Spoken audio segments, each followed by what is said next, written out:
if you have a swimming pool. I'm not sure if you guys, Troy, Rashad, have you ever heard of a thing called Swimply? No. Is that when you rent the pool? You can rent out your backyard. Yeah. Right? You can rent out your backyard. You can rent out your pool. Like I have one of my mentees. Every year she rents out her backyard, her pool, here in New York, and it pays her mortgage for the year.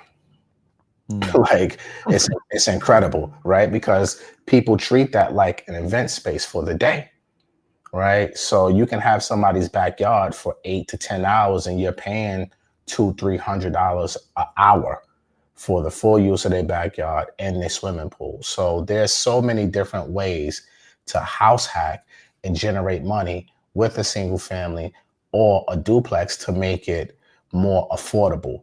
Now, also, here's another thing that people don't really realize is that border income, AKA if you have a roommate, what people don't know is Fannie Mae will allow you to use this border income to help you qualify for a mortgage under the Fannie Mae Homeready program.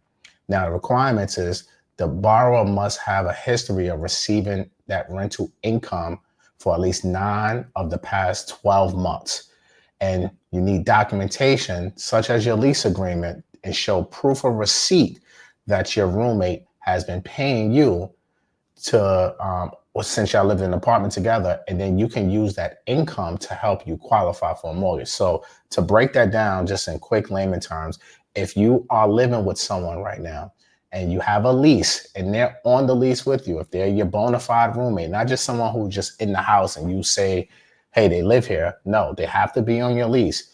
If you know you are in position to qualify for a mortgage faster than they are, what you should do is collect the money, their portion of the rent money from them, tell them to Zelle it to you, Cash App it, whatever it is, and make sure you put that it's on the memo, January's rent, February's rent, March rent, right? So we can document it that they've been paying you, and then you go ahead and pay your landlord from your account.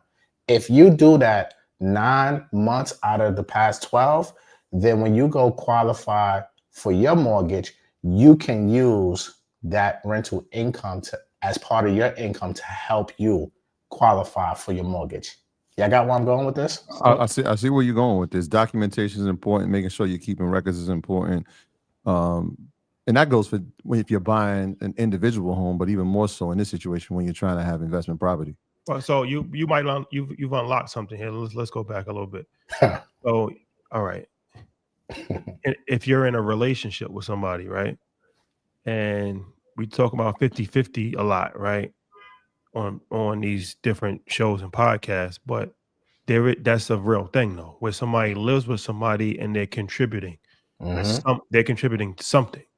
But most of the time they're just giving a person money. So it's usually either male or female, somebody has a lease in their name and they meet somebody, and after a while, and then that person just kind of ends up living with that person. They may not never be on the lease. Correct. And they're contributing financially on a certain level, but there's no real documented record of them contributing financially. Correct. So you're saying that boyfriend, girlfriend, whatever, you're living with somebody, that should be something that's documented, because if it is documented, then what is it called? So it's border income, right? So if in that same situation, you have the girlfriend, let's just say the boyfriend and the girlfriend moves in, right? Let's say that situation. The lease is in the boyfriend's name, but y'all splitting it 50-50, as Rashad said. The girlfriend is not on the lease. Boyfriend is in position a year from now. He wants to go buy a house for them to live in. He should now put her on the lease of the apartment. And then now when she's making that contribution, don't make it cash. She should Zelle him a wire transfer, a Cash App, put on the memo, it's for her portion of the rent. As long as we have that document 9 out of 12 months, and then now the boyfriend goes to get pre-approved and says that, hey, this is my roommate. She is going to live in the house with me. Now, from a lending perspective, I can use the portion of that rental income that she's paying, let's just say it's $1,000 a month. As I was gonna say, clean number, $1,000 a month, right? We She can puts on the memo, I'm putting $500 in toward that. At the end of the year, let's say it's the 12 months, now it's an additional $6,000 that you have in income. Correct. That's now is going to be used for the boyfriend during his pre-approval to help them qualify for more of a house. Gotcha. It's a clean way of qualifying with using this roommate income, because you're roommates, right? At the end of the day, you're not legally married. You know, you're technically single in the eyes of the law. Boyfriend and girlfriend is not a marital status, right? Not a tax status either. Last time I checked. So Right. you're legally single. This is your roommate. So if you do it that way, now that rental income can now be used to help qualify for a mortgage. Now, I know some people are going to say, why won't she just go on the mortgage with him? This now we talk about divide and conquer. Let's just say now they move into this house, they get approved, and they wind up separating, right? Now, she doesn't have a mortgage in her name.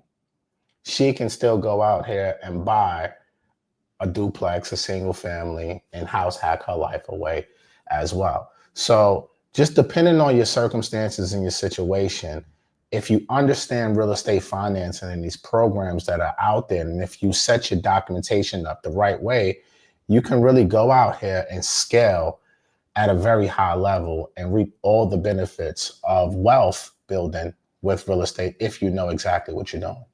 That's a very vital play, man. I never heard that. I'm glad you broke that down. And before, it doesn't have to be boyfriend, girlfriend either, because there's a lot of scenarios where somebody lives with somebody. It could just be your college roommates. Or could it be parent child?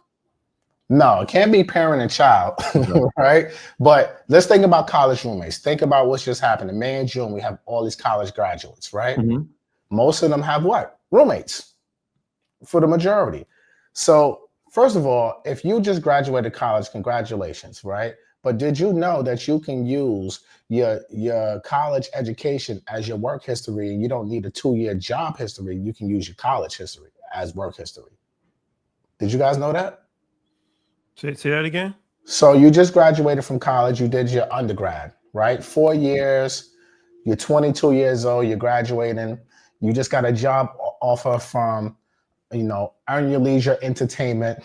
You're going to start and you're going to be the marketing manager. You're making a base salary at $100,000 and you have an offer letter from Earn Your Leisure Entertainment to start August 1st. You don't need to work at Earn Your Leisure Entertainment for 2 years. You have your college history for 4 years. That's your work history. You can now present that offer letter and your first pay stub and you can buy a house immediately. So you can use college as work experience? Absolutely. Absolutely. Has that always been the case? Absolutely. Okay. Absolutely. Right. And now, if you freak it, you got that college history, 4 years, you got your degree, but during college, you had a single family home that you was renting out. And now your roommate is on a lease. If you do what we just said with the boyfriend and girlfriend scenario, now your roommate starts paying you and you have a better chance of getting the house faster than them, have them pay you. Now, first of all, everybody got to be on the same page with this, right? Everybody, it got to be a team effort here. So now they pay you instead of paying their portion of the rent, you pay the landlord. And now you can use that border. Not only can you use the offer letter from Earn Your Leisure Entertainment, you can also use that roommate income to help you qualify, because now that roommate is going to move into your house with you as well and continue to be a roommate. And that offer letter is kind of one of those things that you kind of need to have in order for this to work. You can't just go out. We need to show that you got a job. Right. We need to show that you have a job and it's a start date, and you can go ahead and get pre-approved. But one of the pre-approval conditions is going to be, hey, when you get into contract, we need to know that you're working now. We need to see pay stubs from Earn Your Leisure Entertainment, as we use in that example, to show those pay stubs So that way now, and it matches up with the income from the offer letter, then boom, you use that. As long as your credit is good, your DTI works, you don't have to wait 2 years to qualify. Yeah, that's a good hack, because there's plenty of college students who there's 3 roommates, but there's the one person who gets the lease, right? If that person now looks at those 2, and that you're just saying it for one roommate, Yeah, but potentially that could be 2 or 3 roommates that are paying them, so that documentation important becomes even more important. exactly. But the key is everybody has to be on a lease, Mhm. right? Everyone has to pay you. And then everyone has to be moving into your house because now it's border income, roommate income, and we're using that to help qualify. So it needs to sustain to the new house, right? The key. So if everybody's on the same page, this could be a home run. But here's how we even go a little bit deeper with this. Pause. If you buy a home that has an ADU, an accessory dwelling unit on it, right? Everybody type ADU in chat. If you have an ADU, you can use rental income from an ADU and it can help you qualify. So let's just say, for example, you don't have the roommates, you live by yourself, but you just graduated college and you want to use that college degree hack, right? But you might be short with rent, with income to qualify. You find a house that has an ADU, and we can use that rental income from the ADU to help you qualify as well. Mm. And when you get into the ADU, now we're going to use long-term rental income to help you qualify. But that does not mean you have to have a long-term tenant. You can now turn that ADU into an Airbnb play, VRBO. You can make it a content studio. There's so many different things. You can target midterm renters like traveling nurses, like flight attendants, like depending on what city you live. So if you live close to airports, you live close to hospitals, right? You should be targeting homes that are close to in proximity to these areas because the midterm rental income from corporations, right? You have people who travel for corporations. They may need somewhere to stay for 6 weeks because they're doing a corporate project in a certain city. Think about what's happening.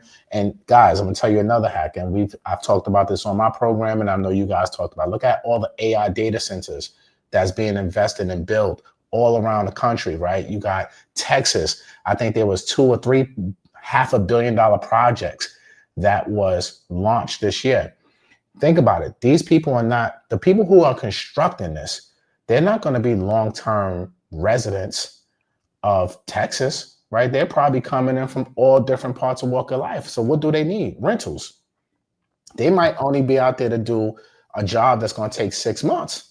So what do they need? A midterm rental. They don't want to sign a year lease or a 2-year lease. They may need only a 6-month lease, 8-month lease. And it's going to be cheaper than the corporations putting them into a hotel because that daily rate at a hotel, that shit going to add up. You know what I'm saying? So you got to really take the current events and everything that's happening. I know you guys talk about it at scale on Market Mondays. That's why you need to tap in every Monday, 8 p.m. Eastern Standard Time to see what is moving and shaking, because all of these moves that's happening in AI, those are also real estate plays too, if you're paying attention.